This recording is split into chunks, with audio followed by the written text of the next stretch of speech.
Mesdemoiselles, messieurs, bonsoir. Nous abordons ce soir un thème particulièrement douloureux, puisqu'il s'agit de celui de la Shoah. Un thème d'autant plus douloureux qu'avec les événements que le peuple juif traverse en ce moment, eh bien, ça a ravivé pas seulement des tensions ou des souffrances et des émotions particulières, mais des questionnements. Des questionnements comme certains s'y livrent chaque fois que ça va mal. Vous savez, là, notamment ceux qui se posent jamais de questions, pour qui ce qui compte le plus, c'est vivre au soleil et kiffer et profiter des jours qui passent, que Dieu les garde et que Dieu leur donne le mérite de pouvoir toujours profiter de la vie. On n'a aucun caractère envieux négatif à leur endroit. Mais c'est vrai que lorsqu'on a été habitué à vivre selon les lois et l'esprit de la Torah, la vie, on la prend au sérieux. Sans pour autant se prendre trop au sérieux, mais on la prend au sérieux. Et pourquoi on doit la prendre au sérieux? C'est pas uniquement parce que Dieu nous a confié une mission qui exige ce sérieux-là. C'est parce que si on ne la prend pas au sérieux, si on ne se comporte pas de manière sérieuse, alors lorsqu'arrivent des moments terribles, et plus que terribles, on est complètement affadi dans sa réflexion, on est complètement désemparé, voire désaxé pour certains. En d'autres termes, quelqu'un qui a mal, qu'est-ce qu'il fait? Il crie « aïe !» Légitime. Mais lorsque quelqu'un qui a mal s'en prend à Dieu, là, c'est différent. C'est-à-dire qu'il ne va pas seulement crier parce qu'il a mal, il va crier parce qu'il est déjà en conflit avec un rapport avec le divin. Comme l'avait écrit d'ailleurs une doctorante en philosophie, elle avait fait un travail de mémoire extraordinaire. Elle avait interrogé dans le monde entier, en Europe bien sûr, mais aux États-Unis et en Israël notamment, pour essayer de comprendre ce que la Shoah avait changé dans l'état d'esprit religieux de ceux qui l'ont vécu, soit eux, soit leurs parents, soit leur famille, soit leurs proches. Et elle s'est rendue compte qu'en fait, la plupart de ceux qui n'étaient pas religieux après la Shoah ne l'étaient déjà pas avant. Contrairement à une idée très répandue sur laquelle, vous comprenez avec ce qui est arrivé, comme s'il fallait, le mot est pas très joli, mais c'est le mot qui sied dans notre génération, comme s'il fallait instrumentaliser un malheur et le rattraper pour expliquer quelque chose qui n'avait rien à voir, qui existait avant. Tout comme ceux qui disent qu'il fallait qu'il y ait la Shoah pour l'État d'Israël. C'est une instrumentalisation aussi comme une autre. Parce que ceux qui ont un minimum de connaissances historiques savent très bien que les différents congressionnistes ont commencé presque un siècle avant l'État d'Israël. Et donc ça n'a rien à voir. Alors que bien sûr, après la Shoah, que le mouvement s'est accéléré, c'est sûr, c'est incontestable. Mais dire que c'est ça qui a allumé, c'est faux. C'est complètement faux. Les gens prennent toujours des raccourcis, là où il faut de l'analyse et de la profondeur. Et si c'est vrai dans le domaine de l'histoire en général, ça l'est encore plus lorsqu'il s'agit de la compréhension de la direction divine de l'histoire. Ainsi, le Rav Kook, le Rav Tzvi Yehuda Cohen Kook alav hashalom, a fait une sikha en 5727, c'est-à-dire l'année justement de la guerre des 6 jours, très intéressante. Il a célébré, donc il l'a dite justement le jour de Yom HaShoah, et un rappel aussi au niveau historique immédiat, le Yom HaShoah a failli être décrété à des dates différentes. D'abord parce que la première fois où ils ont réuni les rabbins pour le fixer, certains ont proposé que ce soit le jour du Tisha B'Av. D'autres, pour des raisons idéologiques, non religieuses, voire anti-religieuses, ont dit non, on ne veut pas associer cet terrible, cet extraordinaire massacre à la chaîne. On ne veut pas que ce soit le jour de Tisha B'Av et l'associer à la destruction du temple. Bon, sauf que ceux qui voulaient, eux, au contraire, l'associer, c'était pas du tout pour créer une confusion, mais au contraire, pour dire que depuis la destruction des deux temples, toutes les situations de l'exil qui ont mis à mal le peuple d'Israël, quelle qu'en soit la raison ou les raisons invoquées par les ennemis du peuple d'Israël, elles sont toutes directement ou indirectement liées à cela. C'est-à-dire destruction du premier temple, destruction du deuxième temple, destruction de la nation, vous comprenez, la diaspora, etc. Donc, c'était pas du tout pour... mais bon, apparemment, ils l'ont pas vu de cet œil, donc les grands rabbins n'ont pas insisté. Ils ont dit, d'accord, dans ce cas-là, on va prendre un des autres deuils, le fameux Asara Betevet, le 10 Tevet, où avait été donc décrété de faire ce qu'on appelle un Kaddish Aklali. C'est quoi le Kaddish Aklali? C'est un Kaddish collectif pour tous ceux dont on n'a pas retrouvé le corps. Et malheureusement, il y a eu, notamment pendant la Shoah, nombre de ceux qui sont partis sans savoir même où ils ont été parfois déportés. Bien sûr qu'un travail remarquable a été fait par, comment il s'appelle déjà, le fameux, vous savez, celui qui a répertorié tous ceux qui avaient été dans des camps, Klarsfeld. Il avait fait un travail remarquable, il a un livre que j'ai d'ailleurs, et donc il a retrouvé, après avoir fait des recherches terribles, colossales, partout, il a remué ciel et terre, entre les archives en Allemagne, aux États-Unis, en Israël, à Jérusalem, à Yad Vashem, bref, il a réussi à pondre un livre où on a pratiquement le nom, le prénom, l'endroit, le convoi précis. Il a fait un travail minutieux, et c'est donc symboliquement ce jour-là de Yom HaShoah où les noms sont rappelés, ici même à Paris et dans d'autres endroits. Alors, pour revenir à cela, on se serait attendu que pour quelque chose qui relève d'une célébration de quelque chose d'aussi terrible, d'aussi catastrophique, d'aussi monstrueux, qui ait un peu plus d'unité. Ben même là-dedans, voyez-vous, ils n'étaient pas d'accord. Pourquoi? Parce que eux, ils ont voulu rattacher ça à l'insurrection du ghetto de Varsovie, qui était le 27 Nissan. Et finalement, c'est cela qui sera retenu par l'État d'Israël. Et donc, c'est pas le grand rabbinat d'Israël qui a institué le Yom HaShoah, mais bel et bien l'État d'Israël. Contrairement au Yom HaAtzmaut qui a été institué par le grand rabbinat d'Israël et par l'État. Les deux. Ça, c'est une différence. Maintenant, pourquoi ils ne voulaient pas au début le faire le 27 Nissan? Pour une raison simple de Halakha. C'est qu'a priori, vous savez que pendant tout le mois de Nissan, qui est consacré à la joie et à une absence de Tachanonim, en principe, on ne fait pas, on ne décrète ni de jeûne, ni de sortie au cimetière, etc. C'est pour cette simple raison. Mais Davka, dès qu'ils ont appris que c'était un problème sur le plan religieux, ben Davka, ils ont dit, ben alors ça tombe très bien, donc on va choisir ce jour-là. Il y a eu à cela deux réactions. Réaction comme toujours des gens idiots et des gens intelligents. Les gens idiots, ils ont fait une question de principe. Et donc, puisque c'est comme ça, alors ils ne veulent pas entendre parler de Yom HaShoah. Et d'autres, pas moins idiots, ont dit, ben justement, nous, ça tombe très bien, on fera la Shoah sans les religions, on est très contents comme ça. C'est-à-dire que d'une célébration qui aurait dû réunir la totalité du peuple d'Israël, on est arrivé pendant quelques années seulement d'ailleurs à une opposition idéologique même là-dessus. Et donc je suis loin d'être le seul, qui ait trouvé scandaleux qu'il y ait des oppositions sur un sujet pareil.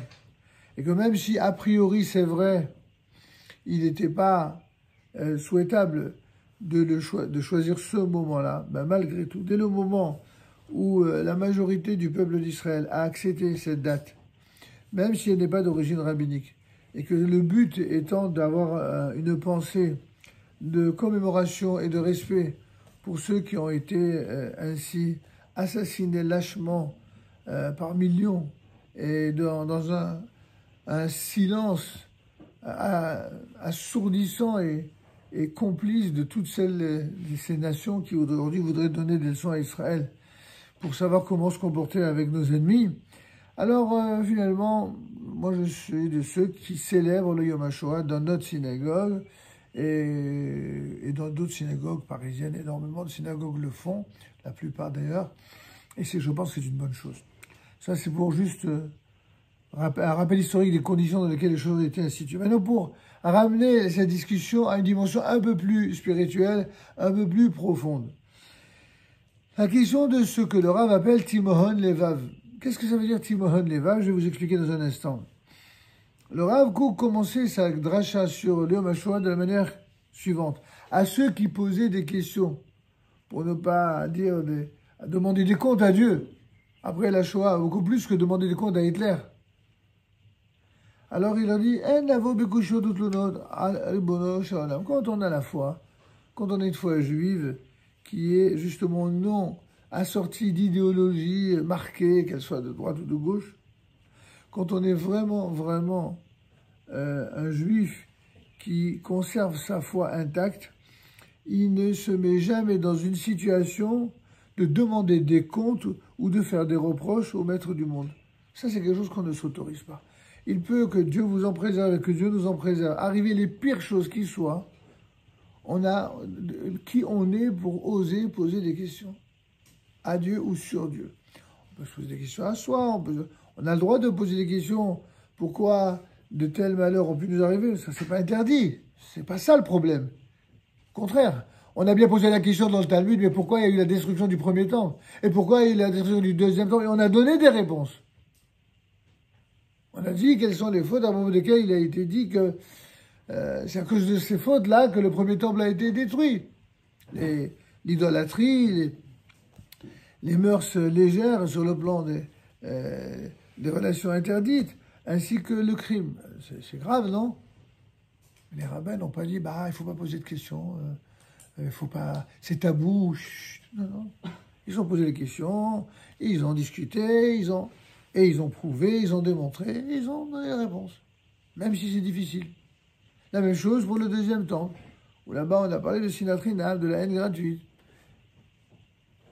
Et voilà. Et on a dit, et chaque fois, quand il s'est passé même on le verra dans un autre cours que l'on fera sur la période de la révolte de Bar Korba, et notamment le Omer et le Lag BaOmer, et quand on va parler de ces 24 000 élèves de la Akiva qui ont trouvé la mort suite à une maladie particulière, etc. Là aussi, on va se poser la question, mais pourquoi? Pourquoi c'est arrivé? Et les rabbins, les rabbins, les vrais rabbinim, ils acceptent toutes les questions. C'est toutes les réponses qu'ils n'acceptent pas, mais pas toutes les questions. Toutes les questions, elles sont posées, elles sont pas toujours légitimes, mais elles peuvent être posées. Chaque question est d'abord le reflet du niveau moral, spirituel de celui qui questionne. C'est pour ça que dans la Haggadah de Pessah, vous avez eu 4 types d'enfants qui questionnent. Mais bon, je referme cette parenthèse. Revenons à notre sujet central. Le Rav Kook nous dit, on n'a pas le droit. On n'a pas à venir, à s'arroger le droit. Vous savez, arroger, ça vient de arrogant. C'est une arrogance qui est coutumière dans notre génération, de s'en prendre à plus haut que soi, et même à Dieu. C'est une arrogance que nous ne nous autorisons pas. D'où le Rav où est-ce qu'il veut nous amener quand il dit ça? Il nous amène à la journée, une des journées certainement les plus sacrées du calendrier, c'est-à-dire celle de Yom Kippour. Et il nous dit comme cela, Yom Kippourim anu omerim vidui al chet. Vous savez que le jour de Kippour, on a l'habitude de prendre sa main, de se frapper sur la poitrine, en disant, dans la Hamida, vous savez, et aussi dans la Chazala, al chet shatan venechat, mais etc. On donne plusieurs raisons pour lesquelles on demande à Dieu pardon pour toute faute que l'on a commise, que ce soit avec la bouche, avec la pensée, avec l'action. On fait tout un... Je ne vais pas faire la rishima, toute la liste ici. Celle notamment qu'on a fait de manière intentionnelle, celle qu'on a fait d'une manière non intentionnelle. On pourrait même se poser la question, mais si on l'a fait de manière intentionnelle, c'est quoi, on est hypocrite? Pas du tout. Un être humain peut reconnaître, quand il est quelqu'un de droit et d'intègre, d'avoir fait une faute qui était intentionnelle au moment où il l'a faite. Et il le regrette vraiment et sincèrement. C'est ça le but de la teshuva. C'est pas de nier. Quelqu'un de mauvais, c'est quelqu'un qui dit qu'il ne s'est pas trompé lorsqu'il sait qu'il s'est trompé. Ça, c'est quelqu'un de mauvais. Mais quelqu'un qui reconnaît qu'il s'est trompé, que ce soit devant Dieu ou devant les hommes, c'est pas quelqu'un de mauvais. C'est quelqu'un qui a commis une faute, quelqu'un qui a commis une erreur, qui reconnaît, comme on le dit, n'est-ce pas, celui qui reconnaît sa faute, est à moitié pardonné.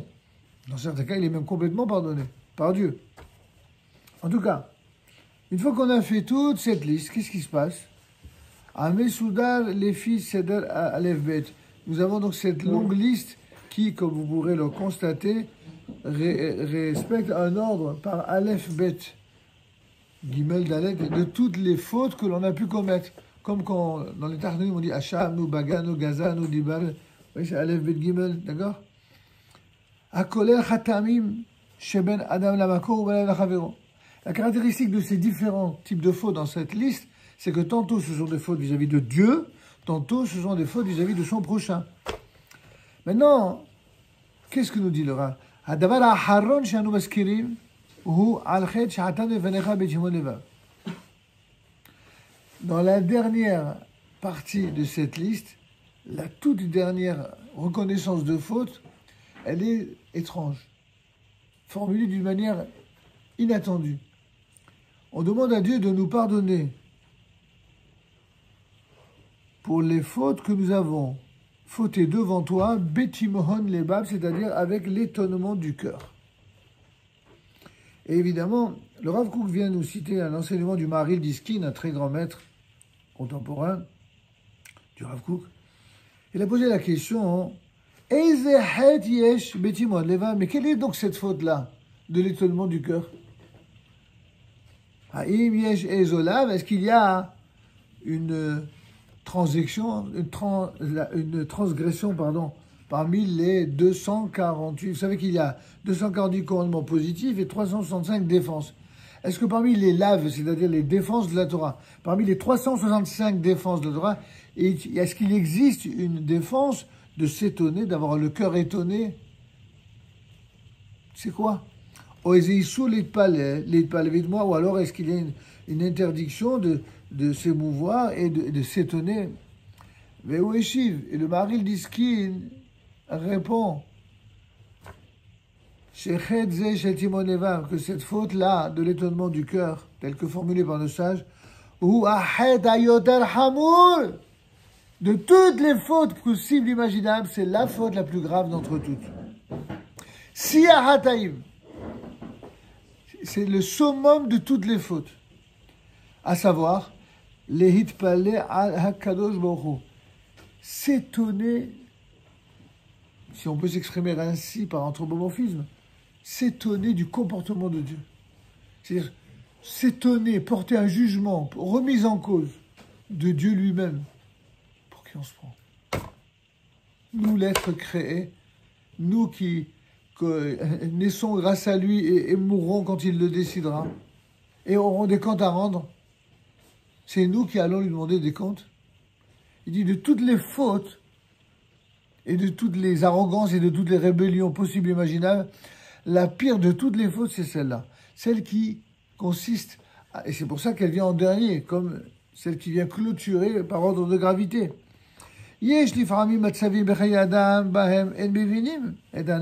C'est vrai, poursuit le Rav Kook. C'est vrai que parfois, il y a des situations dans la vie d'un homme où on ne comprend pas la conduite divine. C'est vrai. Qui serait étonné, Bichlal, de ça, de cette évidence-là? Et certains de ceux qui ne comprennent pas, au lieu de se contenter de dire je ne comprends pas parce que je suis petit, parce que je n'ai pas assez étudié, parce que je ne suis pas assez grand sur le plan moral et spirituel, parce que je n'ai pas assez intériorisé, peut-être parce que je n'ai pas aussi pris assez d'épreuves, voire de coups. Il y a des choses qu'on ne comprend que par les coups et les épreuves. Ou alors je n'ai pas assez réfléchi, ou je n'ai pas assez perçu certains enseignements. Il peut y avoir 1000 raisons. Mais prendre ce raccourci qui consiste, alors parce que je n'ai pas compris, alors je me permets moi de porter un jugement sur Dieu, ça c'est quelque chose qu'on ne s'autorise pas. Bikoret zo al akadosh baruch hu, c'est ce que dit le Rav Kook. Cette critique-là, que l'on s'octroie le droit de formuler à l'égard du Maître Tout-Puissant, eh bien, pour paraphraser l'enseignement du Maharil Diskin, Wachet Hayodel Gadol, c'est la faute la plus grande de toutes les fautes. C'est très important quand même de commencer, avant d'étudier un sujet pareil, de commencer une introduction par cela. Pourquoi? Parce que d'où elle vient cette faute-là? Parce qu'elle est le signe d'un manque de foi dans ce qu'on appelle la Hashgacha et la Hit, c'est-à-dire la providence divine. Qu'est-ce que ça veut dire quand on dit en français la providence divine? C'est-à-dire le fait que depuis que Dieu a créé son monde, il le surveille et il le tient, ce monde-là. C'est pas parce que Dieu fait semblant de ne pas voir, ou que Dieu fait semblant de ne pas être là, ou que Dieu nous laisse nous débrouiller tout seul lorsqu'on va trop loin. C'est pas pour autant qu'il n'est plus là. Il est là. Même dans les moments les plus douloureux, les plus terribles.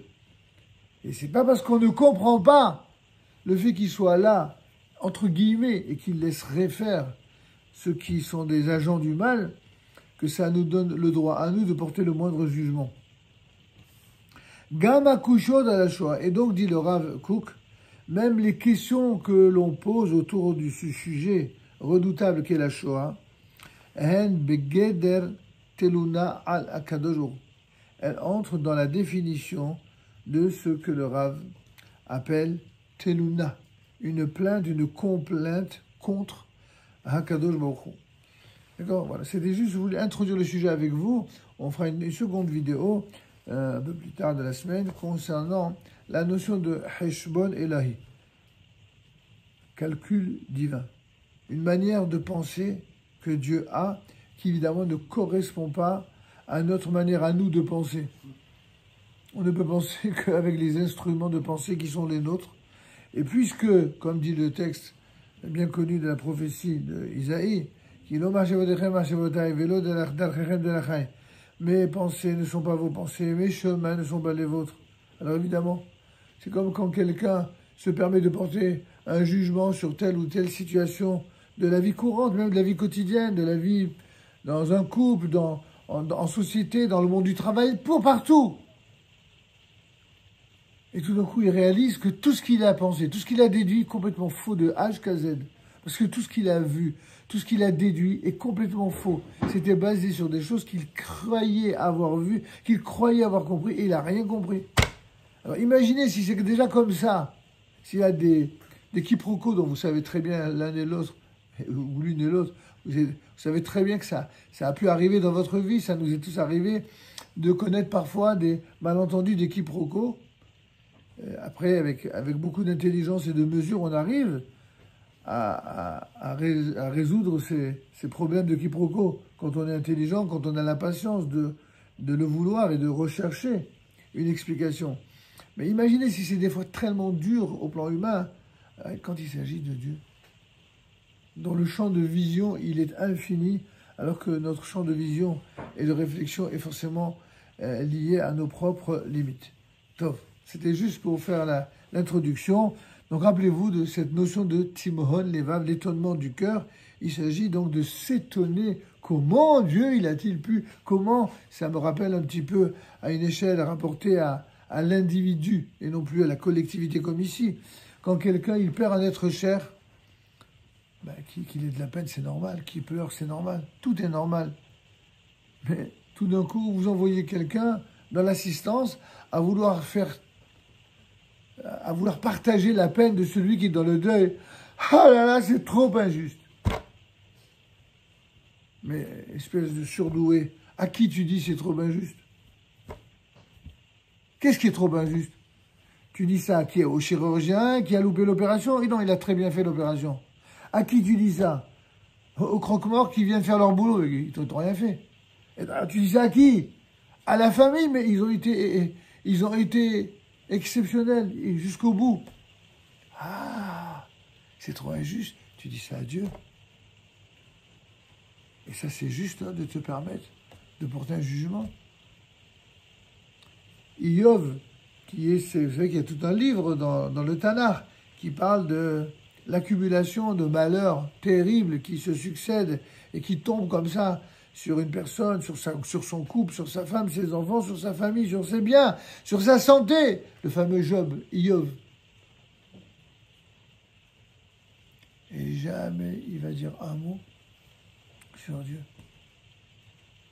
Quand les gars vont venir lui remonter le moral, les fameux 3 amis, pour lui poser des questions, ils veulent absolument rationaliser. Peut-être que tu as fait ceci, peut-être que... Et il est fou furieux. Arrêtez! Je souffre à mourir. J'accepte ce que Dieu m'inflige. Mais ne venez pas essayer de trouver une signification. Laissez-moi tranquille, laissez-moi souffrir en paix. Ne venez pas. Et ça, c'est le problème d'ailleurs. Je terminerai sur cette première vidéo, sur cette introduction au sujet si profond et si épineux à la fois. Il y a une halakha qui dit dans le Shulchan Aruch, quand quelqu'un vient de perdre un être qui lui est cher, là-bas l'expression c'est meto mutal lefanav. Mutavo, ça veut dire que son mort est présent devant lui. Alors soit ça veut dire au sens propre qu'il est en train de le veiller, et il est dans le cercueil ou dans la civière ou dans le lit d'hôpital. Au sens figuré, ça veut simplement dire qu'il vient de mourir, il n'est pas encore enterré. Tant qu'il n'est pas enterré, il a le statut, celui qui a perdu l'être cher, de ce qu'on appelle un onen. Et donc, c'est comme si son mort, il était là, devant lui. Qu'est-ce que dit le Shulchan Aruch? Il ne faut pas le consoler. Tais-toi, ne dis rien. Tu veux vraiment lui faire du bien? Sois là pour lui montrer que tu es là, que tu es présent avec lui, dans les moments douloureux. Surtout, ne parle pas. Ne dis rien. Si lui, il parle, et que tu sens qu'il a envie de parler, tu lui réponds. Mais c'est lui qui parle en premier, pas toi. C'est une halakha, ça. Pourquoi? À cause de deux raisons. Parce que si tu parles, si tu te crois obligé de parler, en voulant bien faire, tu risques de provoquer les deux réactions les plus terribles qui soient pour quelqu'un qui vient de mourir, pour quelqu'un qui vient de perdre, pardon, un être cher. La première réaction, c'est que ce que tu vas dire est tellement insignifiant, tellement banal, tellement vide par rapport à la douleur énorme qu'il est en train de...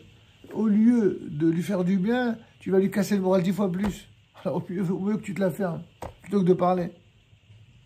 La deuxième raison, c'est que si tu dis quelque chose à trop vouloir le soutenir, tu parles trop vite, au moment où il n'était pas prêt à entendre, il n'a pas encore fait son deuil, tu risques d'entraîner de sa part la rébellion contre Dieu, de l'insoumission à Dieu.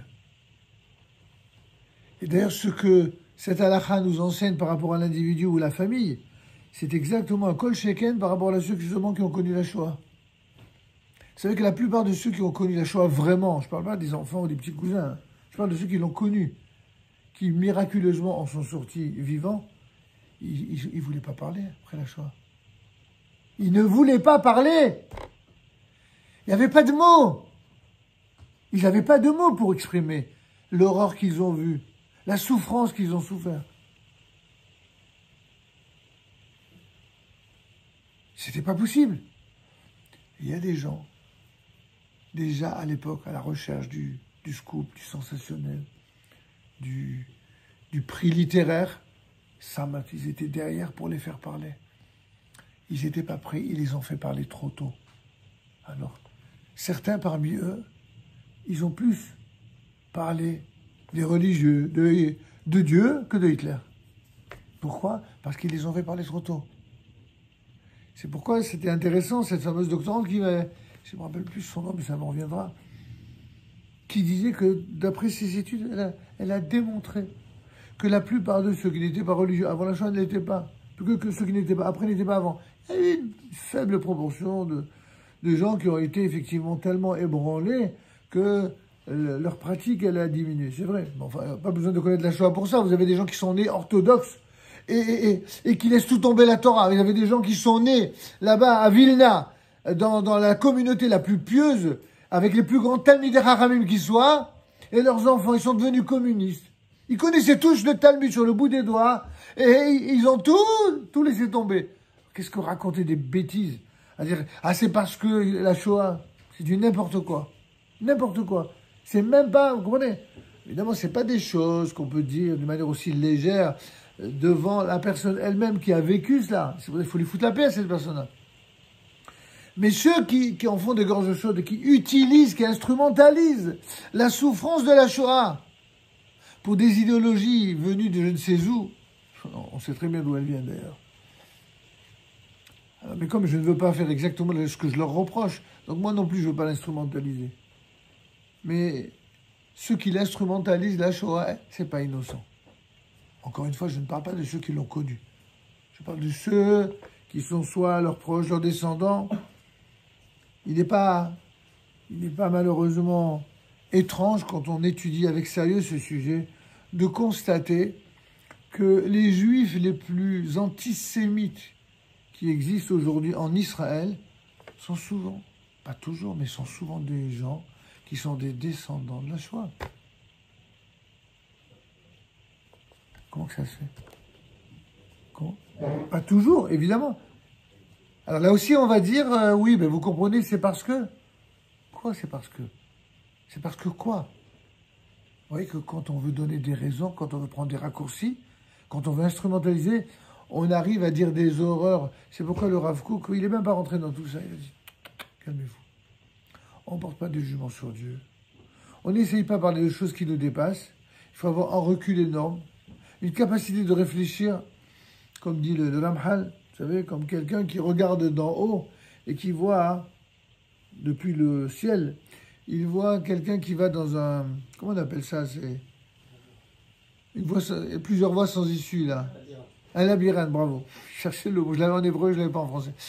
Un labyrinthe. Quelqu'un qui est dans un labyrinthe. C'est pas évident d'en sortir. Il peut rester comme ça des jours et des mois, sans pouvoir bouger, s'il n'y a pas quelqu'un qui l'en sort. Mais celui qui voit du dessus, il comprend même pas que le gars il soit à ce point bloqué. Parce que de dessus, il voit où est-ce qu'il y a une ouverture. Mais va aller vers là, et il n'entend rien. Bon, vous avez compris que celui qui est au-dessus, c'est un cas de jour au fond. Il nous donne les voies à prendre dans la vie. Malheureusement, parfois, nous faisons des choix qui créent autour de nous des labyrinthes. Il y a évidemment beaucoup à dire sur le sujet. Je vous invite à étudier avec sérieux le Da'at Evunot du Ramchal, de Rabbi Moshe Chaim Luzzatto, pour éclairer la question. Mais voilà, on va s'arrêter pour cette introduction. On fera une deuxième shikha, donc toujours sur les enseignements du Rav Yehuda. On parlera du cheshbon, du calcul divin, pour la prochaine vidéo.